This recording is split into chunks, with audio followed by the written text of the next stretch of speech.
mübarek Ramazan ayını tebrik ediyor.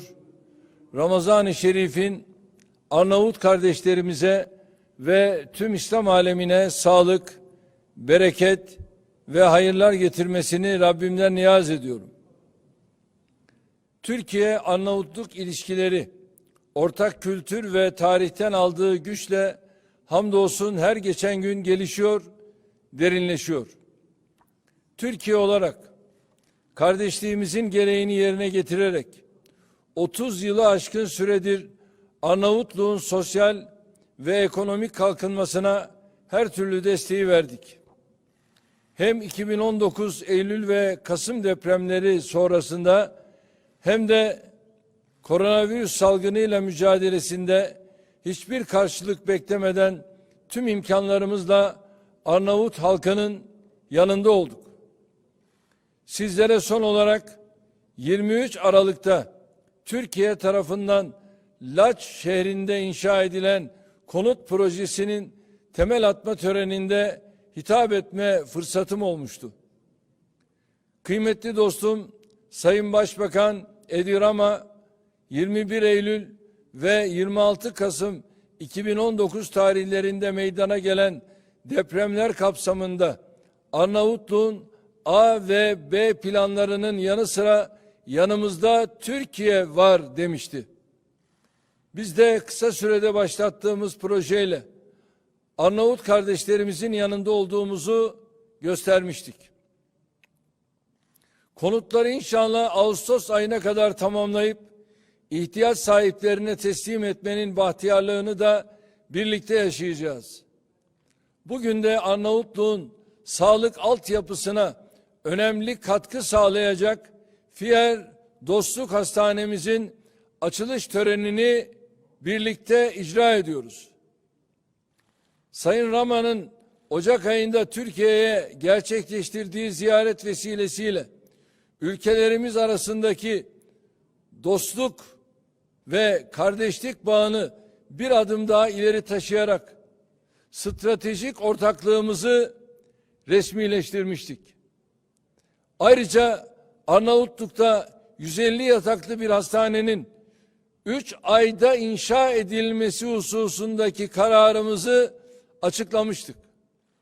Hamdolsun bugün Arnavut kardeşlerimize verdiğimiz sözü tutmanın gururunu yaşıyoruz. 3 aydan kısa bir sürede hastanemizin inşaatını tamamladık. En modern tıbbi cihazlarla donatıp tefriş ettik. 70 milyon avroya mal olan Fier Dostluk Hastanemiz toplam 50 bin metrekarede 17.425 metrekare kapalı alana sahiptir. 6 ameliyathanesi, 6 polikliniği, 20 yoğun bakım ünitesi ve 130 servis yatağıyla Arnavut kardeşlerimizin hizmetine hazır hale getirilmiştir.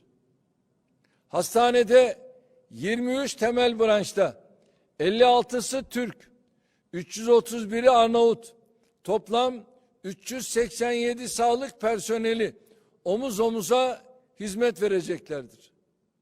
Esasen 5 kişilik sağlık ekibimiz dün itibariyle göreve başlamıştır.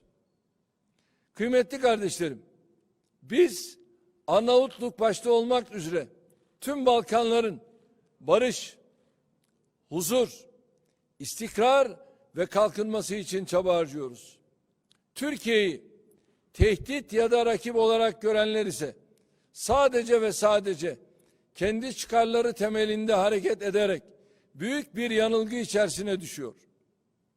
İşte bugün köklü ve çok boyutlu Türkiye Arnavutluk dostluğuna yeni bir halka daha eklediğimize inanıyorum. Bu düşüncelerle sözlerime son verirken milletim ve şahsım adına ülkelerimiz arasındaki dayanışmanın yeni bir nişanesi olacak Türkiye Arnavutluk Fier Dostluk Hastanesi'nin tüm Arnavutluk halkına hayırlı olmasını temenni ediyorum.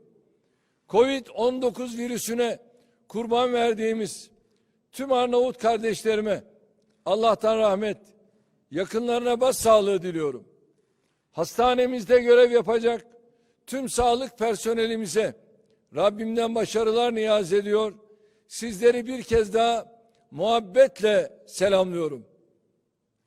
Ve süratle bir de zoomlamak suretiyle hastane ve çevresini izleyebilirsek çok çok mutlu olurum.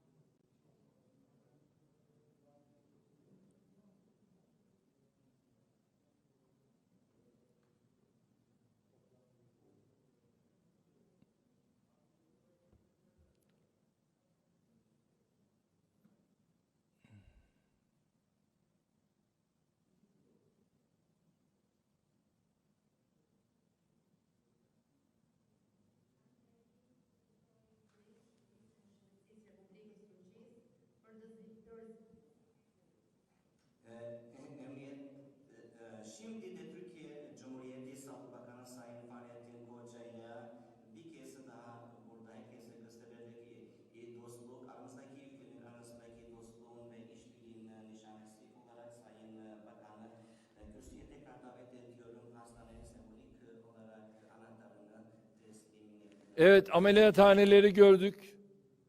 Tomografi, MR cihazlarını gördük.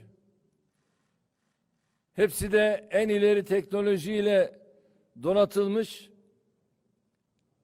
ameliyathaneler, MR, tomografi cihazları.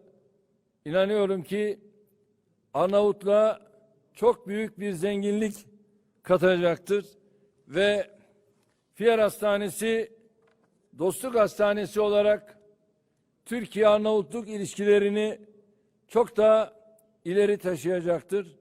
Ben bu vesileyle değerli dostum Edi Rama'ya, Sağlık Bakanıma ve yüklenici firma YDA'ya özellikle teşekkür ediyorum.